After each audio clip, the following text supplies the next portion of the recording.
I'm Dr. Nathaniel Chin, and you're listening to Dementia Matters, a podcast about Alzheimer's disease.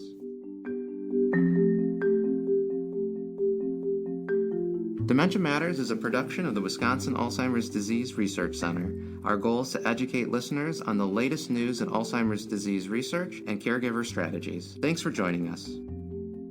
Welcome back to Dementia Matters. Today I'm joined by Dr. Scott Roberts, the interim chair and professor of health behavior and health education at the University of Michigan's School of Public Health, where he also was the prior director of the Public Health Genetics Program and continues to teach a course on public health ethics. Since 2001, he has served as co-principal investigator on the NIH-funded REVEAL study, REVEAL standing for Risk Evaluation and Education for Alzheimer's Disease, a series of clinical trials examining the impact of genetic susceptibility testing for people at risk for Alzheimer's disease. Dr. Roberts has also published numerous articles on genetic testing and disclosures. Today, we will discuss genetic testing and disclosure, specifically for APOE, a gene that increases one's chance of developing Alzheimer's disease. Dr. Roberts, welcome to Dementia Matters. Yeah, thanks so much. Great to be here. Well, I will say I'm very excited to have you. And when we think about disclosure work in the field of Alzheimer's, certainly your name comes up quite frequently. And so I'd like to start by asking, what got you interested in this work covering genetic testing, disclosure, and ethical considerations? Yeah, it's a good question. I certainly would not have predicted this for myself when I was doing my PhD in clinical psychology here at Michigan. But it just so happened I ended up doing a summer internship at the Duke Alzheimer's Disease Research Center in the mid-90s. And this was right about the time that Alan Roses of their team identified this link between APOE, particularly the E4 allele, and risk of Alzheimer's disease. And so I was casting about for a dissertation topic, and I thought, wow, it'd be really interesting, because there's a lot of debate. Should we even offer this testing? This is a very serious, incurable condition. The test, is informative, but not certainly as predictive as other genetic tests like Huntington's.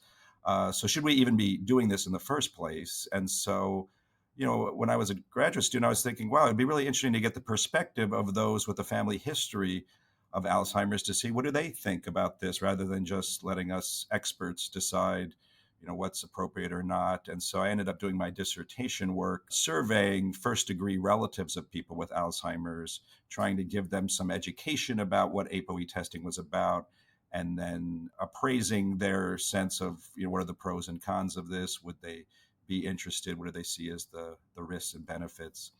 So that kind of got me, launched into the field. And then I ended up doing a postdoc in Boston. At the time, my mentor to be, Robert Green, was there at Boston University, and he was launching this program that you mentioned in the intro. The REVEAL study had just gotten his first NIH grant. So I was looking in my dissertation more just like hypothetically, were people interested? And then he was actually offering APOE testing as part of a clinical trial to this same group. And so I got linked up with him, and the rest was kind of history, because together we embarked on a series of these trials where we looked at different issues involved in disclosing APOE genotype to people at risk for Alzheimer's, looking at the psychological and behavioral impact of that kind of testing. It sounds like the timing was just right, for your work, first with the dissertation and then with the beginning of the clinical trial. And you really went into it and have expanded so much of our understanding of not only APOE, but the actual process of disclosure, which we're going to talk about in a few minutes. Your work on the REVEAL study, though, has really been pivotal to the field. And so before we get to that, I'm hoping you can explain to our listeners what exactly APOE means and why it matters so much in Alzheimer's disease research and even now clinical care. Yeah, so APOE stands for apolipoprotein E. It's a gene found on chromosome 19. We all have an APOE genotype. We just have different forms of it. We inherit one allele from each parent. And as you know, there's a certain type that if you inherit it, it elevates your chances of getting Alzheimer's. That's the E4 allele. And so people can have either one or two copies of that, depending on if they, what they inherit from each parent. And so it's, as I mentioned, this kind of initial A link to Alzheimer's was discovered at Duke in the 1990s, and hundreds, if not thousands, of studies have kind of confirmed this important linkage. But I think it's also important to know that just having an E4 allele, I like to say it's neither necessary nor sufficient to cause Alzheimer's. So you could have an E4 allele and never get the disease. You could have the disease and not have the E4 allele present. And so it's a very important risk factor, but it's not, as I mentioned earlier, there's some other genetic tests, as you know, in clinical practice that are much more predictive, like Huntington's being a classic example, where if you have a certain genetic mutation, you're almost inevitably going to develop the disease. That's not the case with APOE. On the other hand, it is a very important risk factor. And there's a lot of people, as we found out, who are very interested in learning their APOE genotype, especially those who've had a family history of the condition. And so knowing that, especially with what you just said at the end, people with the family history or others perhaps without one, there can be this strong interest in wanting to know this result, know what it means. But it really hasn't been a part of clinical practice. And certainly when I started in medicine and geriatrics, it was very much we do not order this test and there is no purpose because well, I'll let you go to this. Why hasn't ApoE been used in clinic until this sort of movement of monoclonal therapy? Yeah, I think there have been, some understandable concerns from the clinical community about offering this. I mean, I think there's kind of two main buckets of concern. One is just, as I was alluding to earlier, the idea is that the test in and of itself isn't kind of a super predictive. It just gives you kind of probability estimate of developing the disease, but it's not highly predictive in and of itself. Alzheimer's is a multifactorial condition where many other factors besides genetics play into whether one develops that type of dementia. So I think that lack of predictive value is one factor. And then I think there's, on the other side of, well, what do you do if you learn you're high risk? We don't have kind of proven prevention options. And so when you think about genetic testing in other medical contexts that are recommended, they're often in contexts like cancer, where, hey, if you're at elevated risk, you can do chemoprevention, or there's other very proven ways, where we know that if you engage in certain behaviors, or we have very proven screening tools to monitor the potential of developing a cancer, for example. We don't have those same kind of options with Alzheimer's, at least not yet. I think the field is moving towards that, but right now we don't have those kind of evidence-based approaches to kind of screening and prevention that we have in other medical contexts. And then finally, I think there's this concern about there might be harms from learning this information. I think there was a lot of concern, particularly back when it first came out. Are people going to become clinically depressed or anxious if they learn they're at high risk? Might they even contemplate suicide? Was talked about. There's also, at a broader level, are there concerns about stigma and discrimination?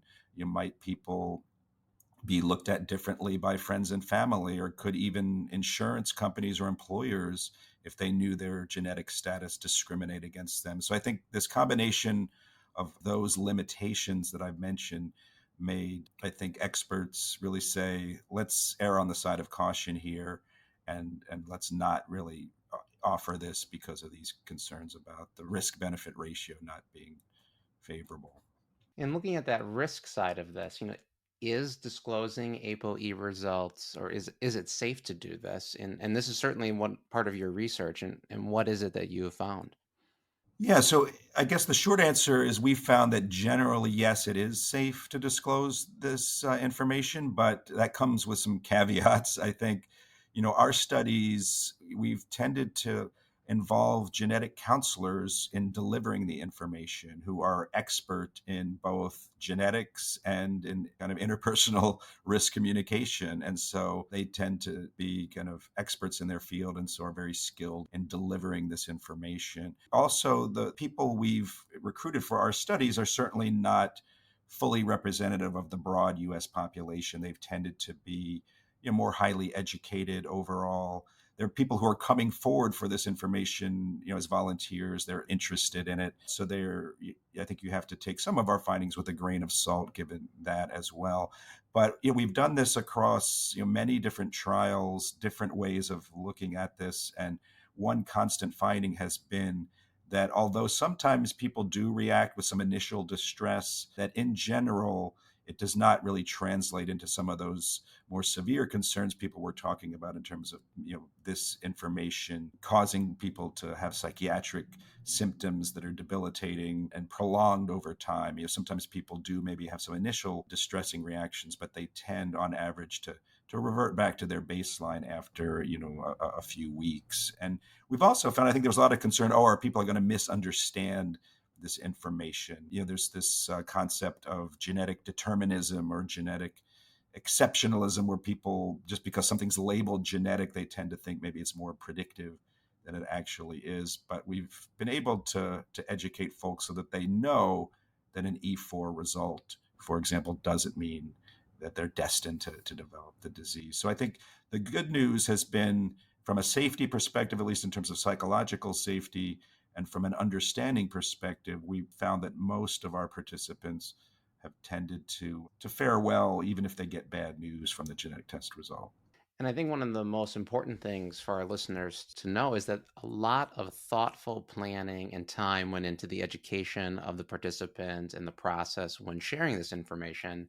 And you did mention genetic counselors, but like many fields in healthcare, there's a shortage. And so there's not a lot of genetic counselors. Is this something that you have studied and looked at in non genetic counselors and how those individuals in healthcare do? Yeah, in one of our trials, we had both genetic counselor and physician based disclosure. And we did not see huge differences in our outcomes there. These were kind of typically neurologists who are expert in dementia care and APOE. So it's not just any kind of physician we were having involved in disclosure. But we've also, to this point that you're making about kind of the workforce shortage of genetic counselors, we've also in our studies tried to look at the process of delivery in terms of not necessarily using the traditional genetic counseling model, which is kind of a lengthy pre-test education session, a lengthy post-test disclosure session, so where the face-to-face time you might end up being like multiple hours, and always in person. So we've kind of mixed it up over the years, where sometimes, even though we might still have a genetic counselor involved, but maybe it's just on the post-test disclosure end. And we did one trial where we replaced that lengthy pre-test education session with kind of a brochure education and some other related studies of, can you do kind of a web-based interactive tool or something like that to kind of prime people for the information they're going to get without actually having that specialist having to meet with them for an hour ahead of time. We also did a trial where we looked at phone-based versus in-person disclosure. So we've tried to think about, can we have similar outcomes in these more streamlined approaches, or moving away from just in-person based disclosure. And fortunately, those trials have shown pretty comparable results, both in terms of participants' comprehension of the main points and their psychological reactions. So we've found kind of equivalence across these arms of the study when we've tried these different approaches.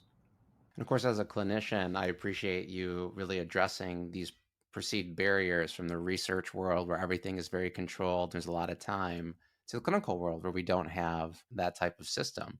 And it certainly does, with this work, it certainly has allowed for some clinicians to feel comfortable when they're informed. I think that's a key part of this is when the person doing the disclosure, whether it's a geneticist or a neurologist or a specialist, when they are informed and skilled in sharing this information, people are leaving with a good understanding and not having long-term psychological distress.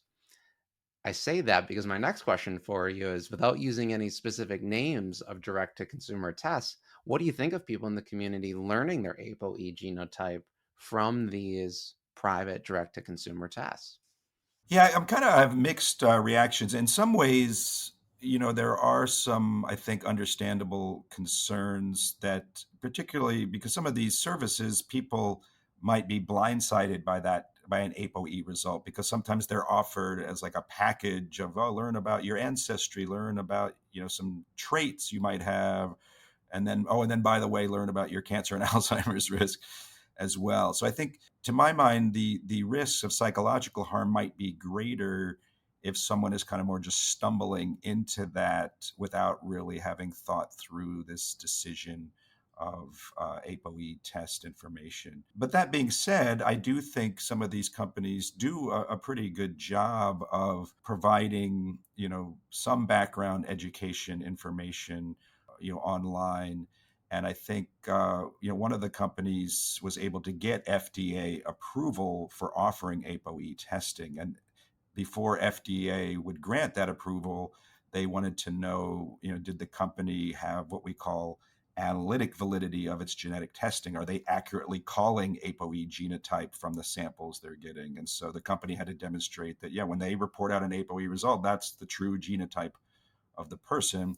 And then they also had to provide FDA with comprehension data on, did the user, even if it wasn't meeting with a genetic counselor or another clinician, were they able to kind of demonstrate that they understood the take home points? And so I think it's not the total, Wild West that sometimes people portray. At least the certain companies have tried to have some quality control measures and delivering this information. But that said, in an ideal world, I think people would not be just going online and getting it. I think they, because a lot of times maybe the result brings up questions. And so it's nice to have the ability maybe to have that encounter with a clinician who might help talk about, well, what next after, now that you know your results, what might be some sensible next steps, or what are some limitations of the information they're getting. And certainly the individual can do research, and lots of information, good information is available online prior to learning one's own result if they decide to go the direct to consumer route. But it isn't good to know that some of these tests had to go through the appropriate channels of FDA approval to be able to do this. I was just going to add, you're talking about like good information being out there on the web. Some of my colleagues at Virginia Tech developed a very valuable online decision aid for APOE testing. And so if I find someone who's kind of interested, I will often refer them to that website where it kind of walks them through, this is what APOE testing is about. And it helps do kind of some values clarification, like, well, why would you be interested? Can APOE testing give you the answers you're looking for or not? So I think there are these kind of interactive web tools that, again, don't require a clinical appointment, but might still be a valuable adjunct to then the actual testing, whether it's clinical or direct to consumer. Oh, that's great information. And we'll try to put some of this information in our show notes so that our listeners can be able to find these great resources. I'm hoping you can walk us through just briefly what a disclosure visit or a process looks like in that research setting. Having a participant come in, just general outline, because then I'm going to want you to share with me what you think it would look like in the clinical world. Yeah, so in our studies, again, it's typically been a genetic counselor has been the one who's meeting with the person. They typically have had some pre-test education, so they're kind of aware of what's the purpose of the test, what are the possible range of results. And so, usually the session opens by, seeing if the person has any kind of questions before the result is shared, and maybe like a brief reminder of here's kind of what you're going to learn today. Then the actual result is shared. So this is your APOE genotype. And then typically we try to then also provide what does that mean in terms of your percentage likelihood of developing Alzheimer's in the future based on, usually it's not just the genotype. Usually we try to factor in, other factors like age, gender, family history. And so, at least in our studies, we've been able, we've had a very strong genetic epidemiology database to kind of base our quantitative risk estimates on. And so we try to not just give, here's what your APOE genotype is, but here's kind of our best guess of what does that mean in terms of your percentage likelihood of developing the disease in the future. And then we try to, again, underscore this point of, even if you're at elevated risk, it doesn't mean you absolutely will get the disease. And so we try to use visual aids, because I think for some people, a picture is worth 1,000 words. So not just verbally sharing the information. We like to use a certain visual aid called the pictogram, where it kind of shows the risk in ways where they can see, getting a little wonky here, but getting both in terms of kind of absolute risk and relative risk, and not just using percentages, but they can see the frequency information within the pictogram itself. So these are some tools that can, again, help kind of drive the point home. And then we talk about, what can you do to lower your risk? And so we usually talk about there's more of a science now behind risk reduction in terms of behavior change. And so we try to highlight certain behavior changes that might be helpful. Again, none of these are absolutely a guarantee that you can still do all the right things and get Alzheimer's. But, as you probably know, there's more of a literature now on things like physical activity and diet and mental and social engagement that seem like they can be helpful in reducing one's risk of Alzheimer's. And then we, being researchers at a Alzheimer's center, we try to, put in a plug for maybe this might make you interested in taking part in other Alzheimer's research. And as you I'm sure know, there are now even some clinical drug trials where genetic testing is being used to identify people who might be eligible for a prevention trial. And we try to give them, kind of credible resources through organizations like the Alzheimer's Association, where they can learn more, just about the disease in general. So those are some of the kind of elements of what happens in our research visits. So hopefully that gives you a feel. Yeah, it's a very comprehensive process, and that's why I'm glad you walked us through that step by step. And I agree with you. A picture is worth 1,000 words. A picture is also easier to understand when you're trying to communicate very complicated subjects like risk or likelihood. And so it makes perfect sense to me as someone who works with amyloid disclosure, and we use a very similar model to we've learned from Reveal. But now I'm wondering, knowing this process that you've created with Reveal, what does this actually look like then in the clinical setting? Like when you think of APOE and disclosing APOE to patients now, what is it that you can translate from research to the clinic that you think is feasible, or at least the most important components? Well, I do think some of our materials are hopefully translatable. Maybe it wouldn't be the whole 9 yards of all of what we do, but again, some of these visual aids I think could be useful. A lot of in the early days of Reveal, everything we did was kind of print based, but it's easy enough these days to kind of send people to a website, interactive or not, to kind of get some of just the basic background, again, to maybe help them come into a session kind of primed, and so it could be tailored to their need for information. So you don't want to go through the whole genetics 101 spiel with someone who either is not really interested or doesn't need to know that information. So I do think hopefully some of the materials we've developed could be adapted for clinical use. And then also hopefully some of the measurement tools could possibly be adapted in certain ways, just like ways to just check understanding, if a clinician, they could either do it kind of in the moment, or it still could be feasible to just kind of do a brief assessment just to make sure somebody got the take home points. Like you probably know about this teach back method that's often used in clinical practice, just to kind of confirm, understanding of the points. And I think some of the resources we've developed for, like, again, where can you go from here?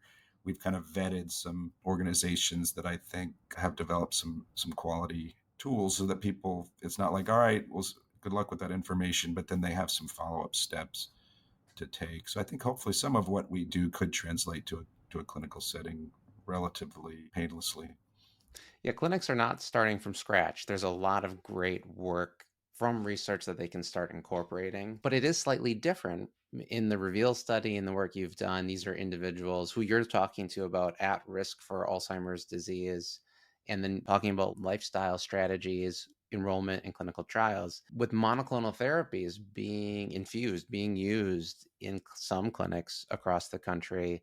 ApoE has come up because those with ApoE 4/4 are at very high risk, or the highest risk of developing ARIA, amyloid related imaging abnormality. And our listeners who have listened to prior episodes know that. If they haven't, they can tune in to one of those episodes. But I'm wondering how you feel like ApoE then fits in this process from I've been diagnosed with either mild cognitive impairment or mild stage dementia. My provider thinks I could have Alzheimer's disease, and as mentioned, I could be eligible for a therapy that involves one of these monoclonals.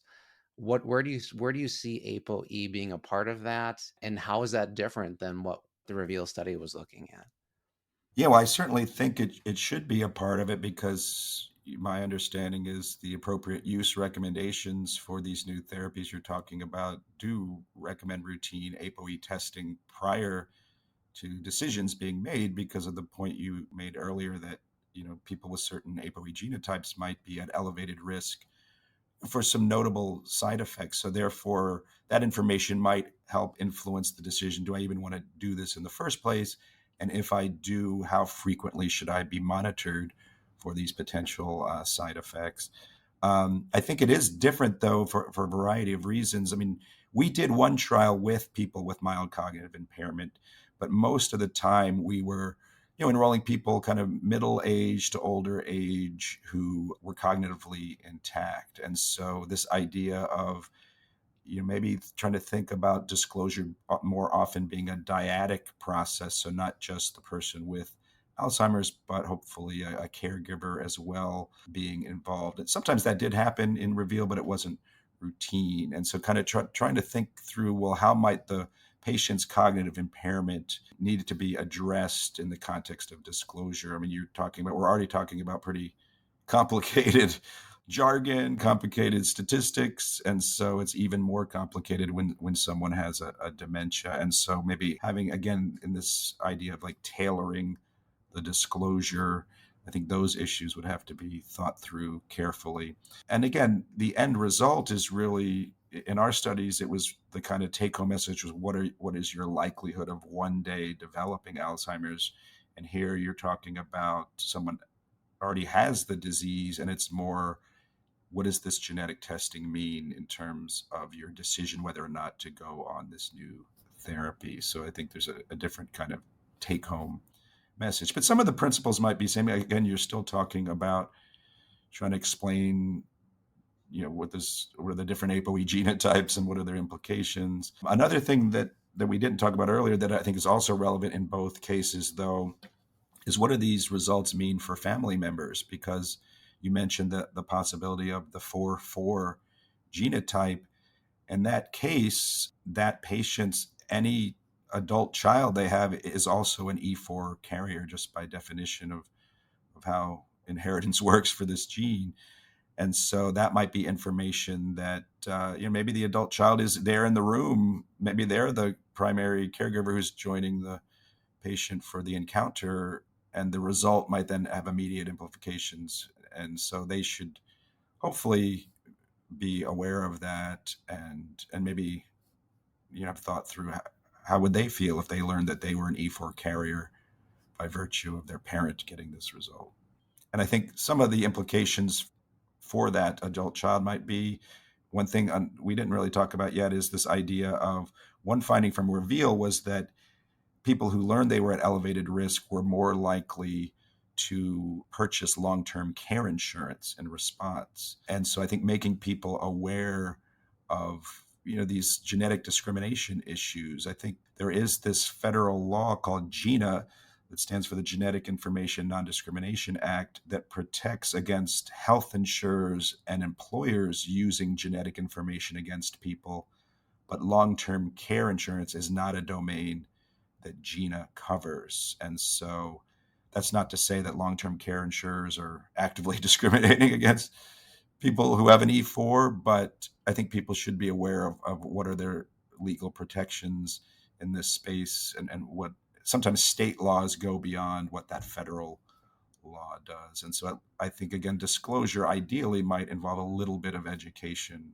just introducing people to the idea of this concept of genetic discrimination, and making them aware of what are their legal rights and protections.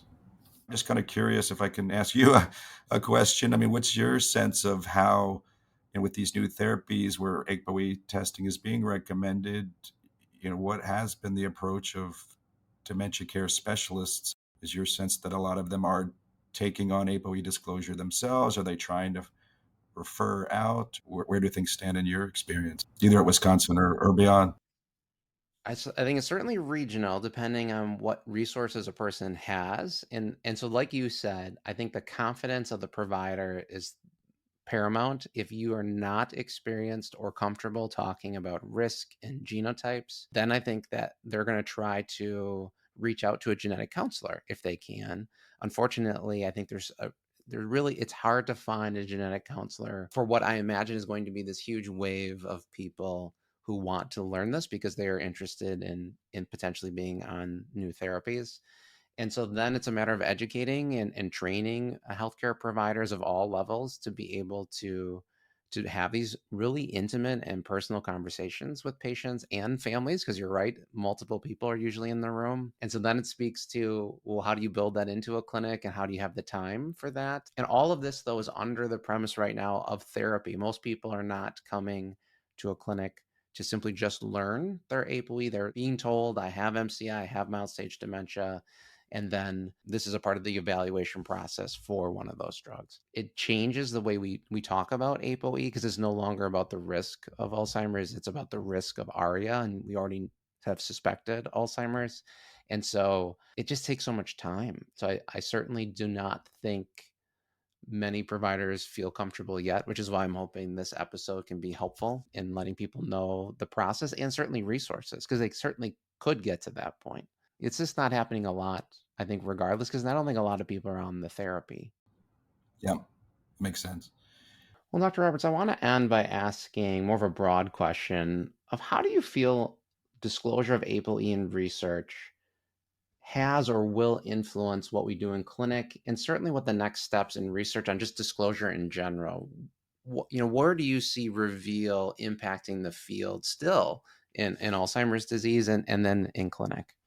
Yeah, I think hopefully what our studies have shown is that, while it's understandable that sometimes the medical community is very wary of, disclosing certain types of information because of the risks that might be involved, that I think, that doesn't mean we should automatically shy away from it and just have like a blanket ban on it or make it highly restricted information. I think there are ways in which we can do this that wrestle with some of the complexities, but still provide processes and tools that can make it accessible to a range of patient populations and give providers that kind of confidence in being able to deliver this information, even if they aren't total experts in the field. So hopefully some of our work provides the start towards a foundation to kind of, again, adapt, build on what we've done and take it to the next level. And certainly there's ways in which now you hear about all of these kind of uses now of AI and chatbots, and there's ways in which technology might be harnessed for, particularly on the pre-test education side of things. I'm a little wary of, I still like the idea of that kind of, high touch encounter for the actual disclosure piece.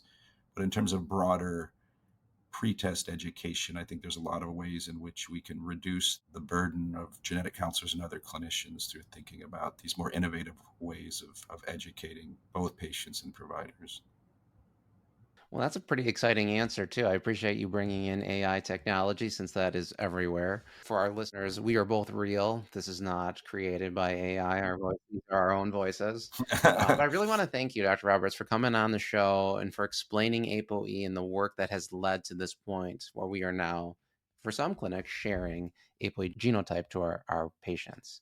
I certainly hope we can have a future discussion on disclosure on a different episode. Thank you for listening to Dementia Matters. Follow us on Apple Podcasts, Spotify, or wherever you listen. Or tell your smart speaker to play the Dementia Matters podcast. Please rate us on your favorite podcast app. It helps other people find our show and lets us know how we're doing.